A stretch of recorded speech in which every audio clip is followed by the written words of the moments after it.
Yo estaba cerca de María Ana tanto como ella me lo permitía. Me encantaba poner mis manos sobre el vientre hinchado de aquellas hermosas mujeres cuyos bebés concebidos en la luz eran como los míos propios. Les enseñé cómo entrar en comunión con las almas que estaban creciendo en su vientre. Cada alma traía frecuencias de luz muy altas, directamente del trono de Dios. Ayudamos a cada alma que iba a encarnar a mantener en perfecta alineación sus patrones complejos de energía multifacética. Junto con Metatrón y los arcángeles Serafín y Querubín, tejimos y codificamos las rejillas de ADN con enorme cantidad de información. Preparamos las frecuencias dentro y alrededor de las madres, los esposos y la comunidad, de modo que aquellas preciosas almas pudieran entrar en este plano tan armoniosamente y sin dolor como fuera posible. En enero, el esposo de Judith, Justiniano, que acababa de regresar de Roma, nos trajo noticias inquietantes. Nos dijo que César Augusto había decretado realizar un censo de la población del imperio durante las 3 semanas después del equinoccio de primavera. Requería que todas las familias fueran a la ciudad de origen de sus ancestros para ser registradas por los recaudadores de impuestos y jurar lealtad a Roma. La comunidad del Carmelo se reunió para discutir sobre aquel reto que el César nos imponía. Muchos de nosotros estábamos furiosos por tener que dividir nuestra lealtad entre Dios y el César. En medio de aquella polémica, nuestra atención se dirigió de pronto al fuerte golpeteo que José ben Jacobo hacía con su bastón sobre el suelo de piedra. En silencio nos volvimos hacia José, que acababa de abrir el pergamino que contenía las palabras de Miqueas el profeta. Y entonces leyó: «Pero tú, Belén Efratá, aunque eres pequeña entre los miles de Judá, de ti saldrá aquel que ha de gobernar Israel, aquel cuya venida ha sido predicha desde el principio, desde los días de la eternidad. A partir de ahora el Señor los abandonará hasta el momento en que ella, que está de parto, haya dado a luz.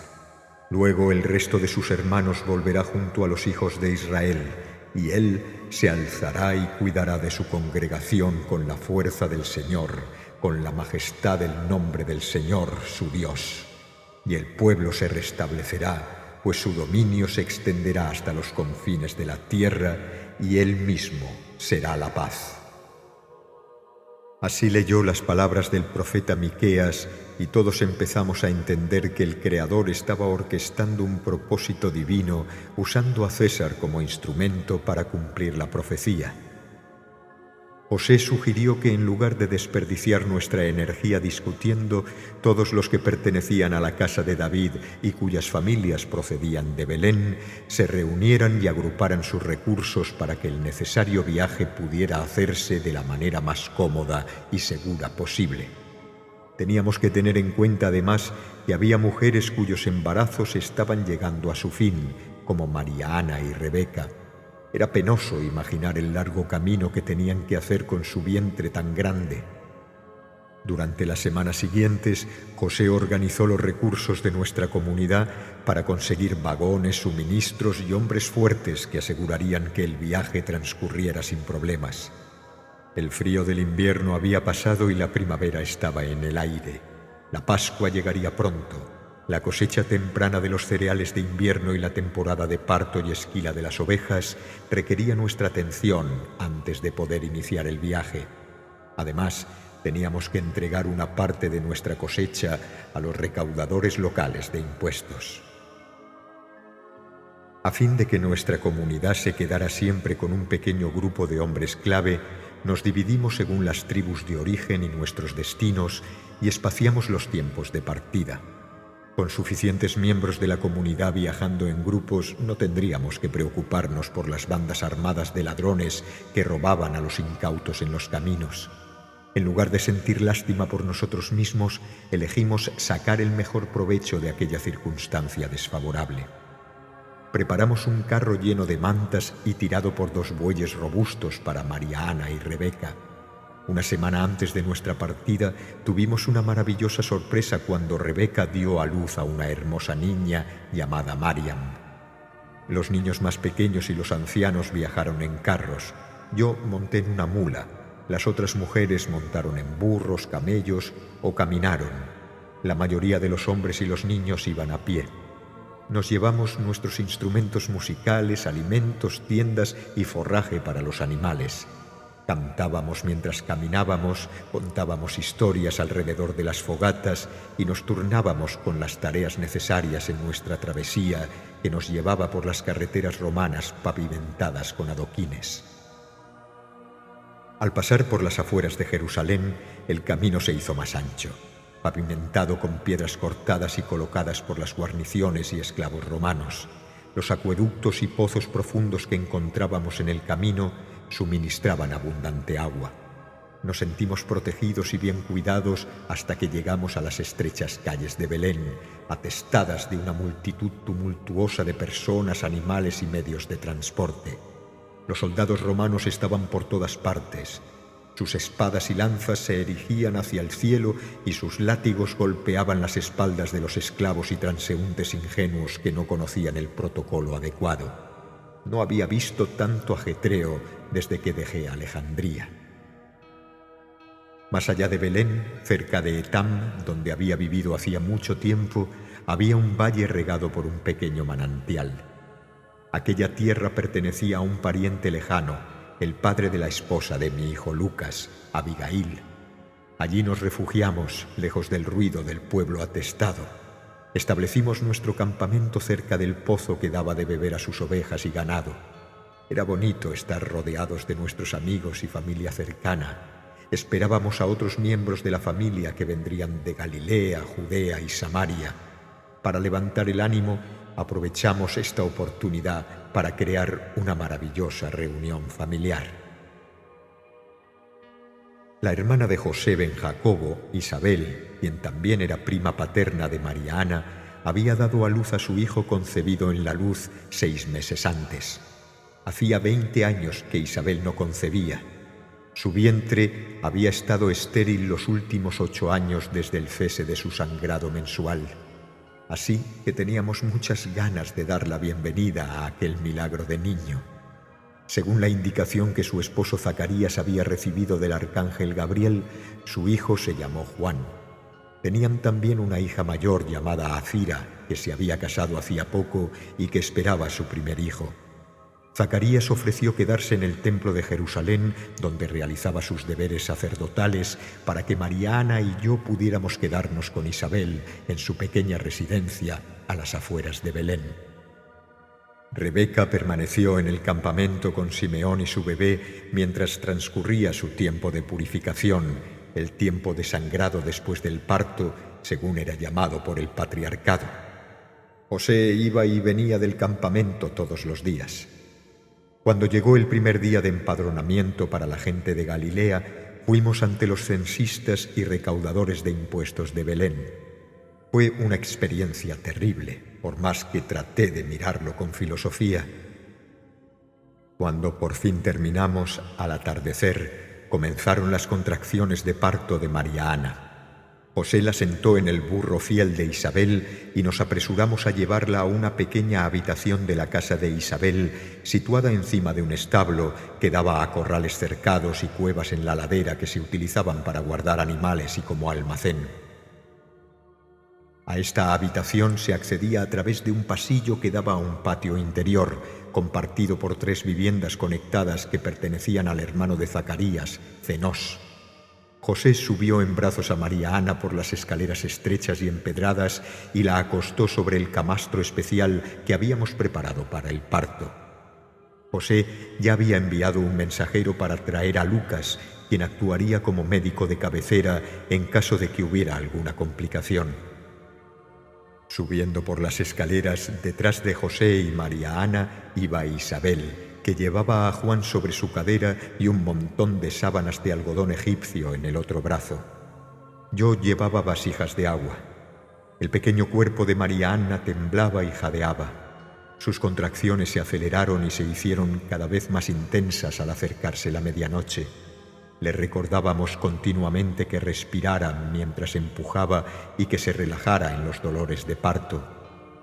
En los momentos en los que no mascaba una raíz para disminuir el dolor, repetía mantras a su amado hijo para calmarlo a él y a sí misma. Con sus ojos vueltos hacia el Santo de los Santos en el centro de su cerebro, rezó y entró en un estado muy profundo de trance. Yo revisé la posición de Yeshua y vi que bajaba favorablemente por el canal del parto. Las contracciones se intensificaron gradualmente a partir de la medianoche. María Ana llevó el proceso con gran entereza para ser una doncella tan joven de solo 16 años. La animé a que expresara con sonidos los sentimientos que la envolvían. Finalmente, la vagina de María Ana comenzó a dilatarse dejando asomar la cabeza de Yeshua. Había sido muy buena decisión preparar su cuerpo para el proceso de parto durante el mes anterior. Debido a que no había experimentado la penetración de un hombre, la habíamos asistido mediante la aplicación de pomadas y masajes, expandiendo los delicados tejidos a través de los cuales Yeshua estaba pasando ahora. Desde lo más profundo de mi ser surgió una progresión de sonidos. Entoné la canción familiar del destino más alto que las sacerdotisas de Hathor cantaban a las almas recién nacidas. Muy alto encima de nosotros, claramente visible como una estrella fija en los cielos, estaba la Merkaba Beth Elohim. Huestes de ángeles, dominaciones y elementales vinieron y permanecieron junto a nosotros. Era como si toda la vida estuviera conteniendo la respiración, a la vez que el silencio más profundo penetraba en el corazón mismo del cielo y la tierra. Y en aquel momento asomó su cabeza cubierta de rizos color castaño rojizo, y pronto el resto de su pequeño cuerpo estuvo en mis manos. Gloria a Dios en las alturas, paz y buena voluntad para la humanidad. Aquellos fueron los estribillos que escuchamos de las huestes angélicas. Nuestra habitación brillaba con una luz dorada celestial.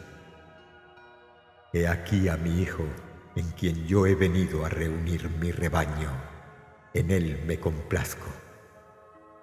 Fueron las palabras grabadas en nuestro corazón por el Dios Altísimo. Así es como recibimos al Hijo del Hombre. Y tal como Él me había prometido y mostrado hacía más de un año, Yeshua había llegado a mis pequeñas manos. De hecho, era bendita entre las mujeres, así como lo era su preciosa madre. Yeshua nació bajo el signo de Aries.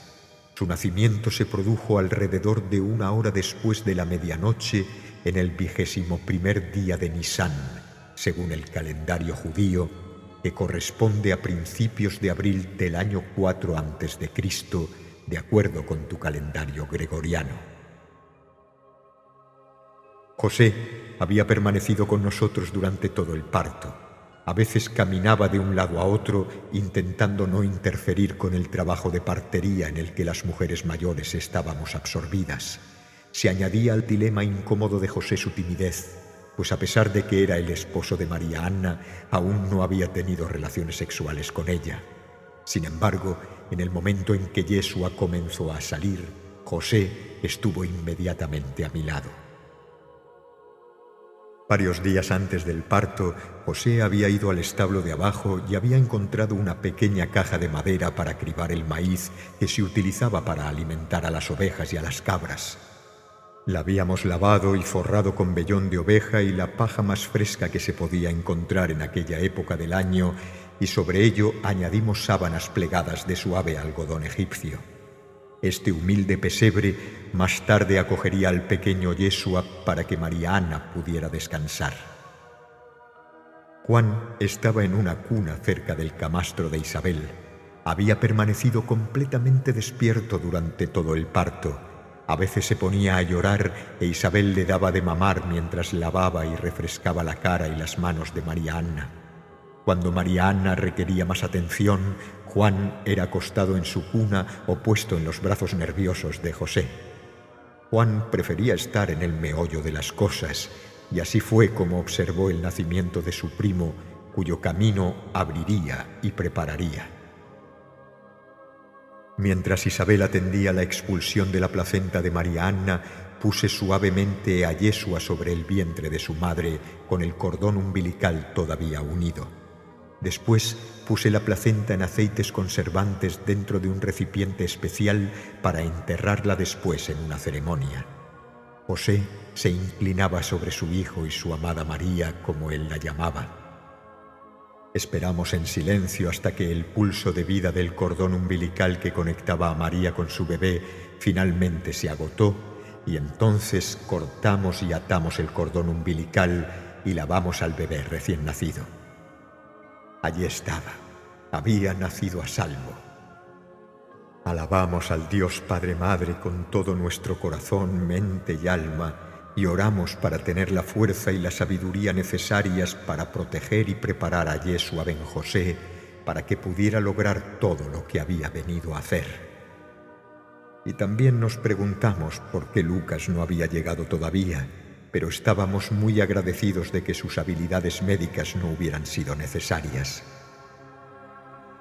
Aunque todavía estaba oscuro afuera, una gran luz inundaba nuestra pequeña habitación como si fuera mediodía. Después de haber lavado y ungido a María Anna, la llevamos a su propia cama, detrás de una alfombra colgada que dividía la sala de estar. Yeshua fue envuelto con un paño del más fino algodón egipcio que María Anna había preparado doblando las orillas y bordándolo cuidadosamente con un diseño geométrico de colores típicos del linaje de David. Podíamos sentir la presencia de los grandes a nuestro alrededor. Durante las siguientes horas, mientras permanecíamos sentados en silencio, vigilando al niño que dormía en el regazo de María Anna, escuchamos dentro de nuestro corazón la comunión entre seres de otros reinos y dimensiones. En aquel momento, alguien llamó a la puerta. Isabel corrió a abrir y se encontró con su casero y cuñado Zenós, acompañado de Lucas, cuya respiración rápida indicaba que había llegado corriendo. Lucas inmediatamente se acercó a su hermana más joven y al niño Yeshua.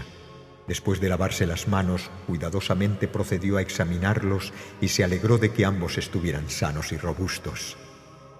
Tal como había sido entrenado desde su juventud, Lucas hizo más tarde un registro por escrito de la más maravillosa de las historias. Aunque este registro ha sido alterado, ha sobrevivido relativamente intacto a través de los siglos y todavía se conoce en tu día como el Evangelio según Lucas. Lucas se disculpó profusamente por no estar presente en el parto y explicó que había estado asistiendo a otro parto, ayudando a la madre y al niño a sobrevivir a una situación crítica.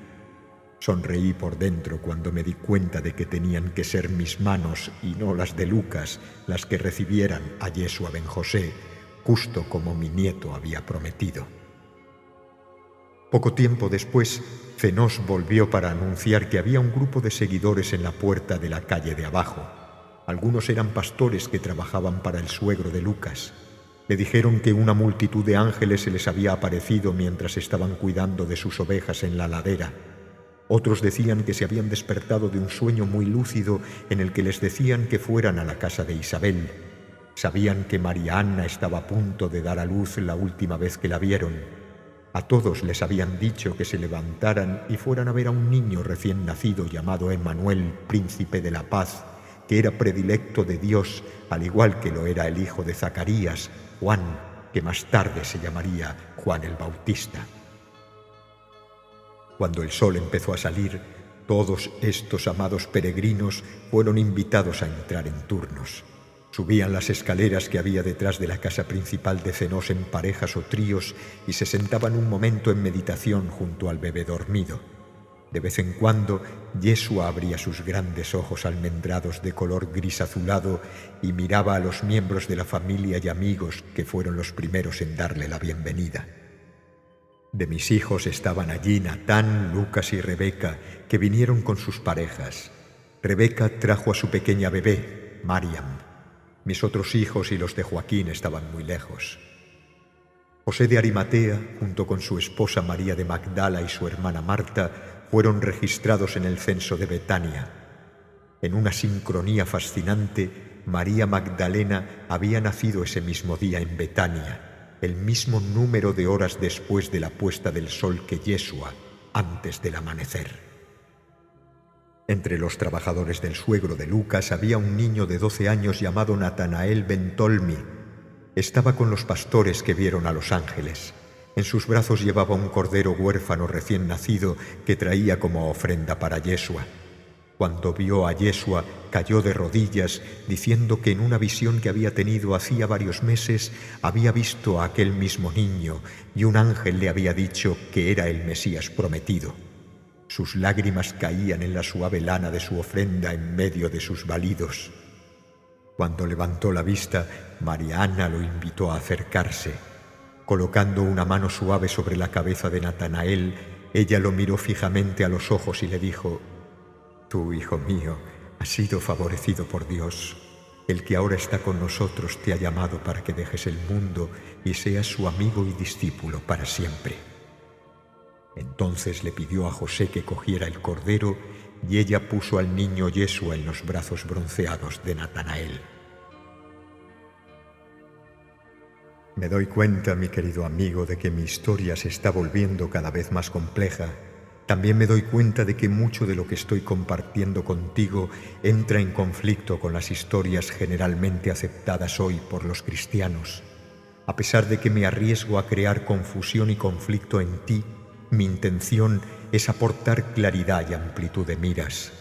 Hay muchas cosas que transmitir y te lo entrego parte por parte, tema por tema, flujo de energía por flujo de energía. Sin embargo, por favor, no aceptes mi historia a ciegas. Dale la oportunidad de que actúe en tu corazón y luego en tu mente. Te recuerdo que estas palabras están transmitidas de manera que puedan abrir y expandir tu conciencia a fin de que puedas considerar alternativas. Te corresponde a ti discernir la verdad de lo que está contenido en este documento en función de su poder de elevar, transformar y potenciar tu propio conocimiento. Más que ofrecer otra versión de la historia de Cristo, mi propósito más profundo es prepararte para la llegada del Cristo dentro de tu propio corazón. De esta forma, estás siendo preparado para los grandes cambios que se avecinan. Por lo tanto, abre tu corazón y recuerda las energías que has presenciado a través de tus sentimientos. Te diré además que yo estoy aquí contigo. El único propósito de mi venida hace mucho tiempo es estar aquí en este momento presente. No pienses que estoy lejos en el tiempo o en el espacio, o que lo que ocurrió hace 2000 años no tiene relevancia para ti hoy. Ahora mismo estás en medio del proceso de reescritura de tu historia pasada. De hecho, algunos de vosotros habéis venido desde el futuro precisamente para ello. Yo soy Ana del Carmelo y he vuelto para dar testimonio del nacimiento de Cristo en ti. Estoy aquí para recibirte, así como recibí al ungido hace 2000 años.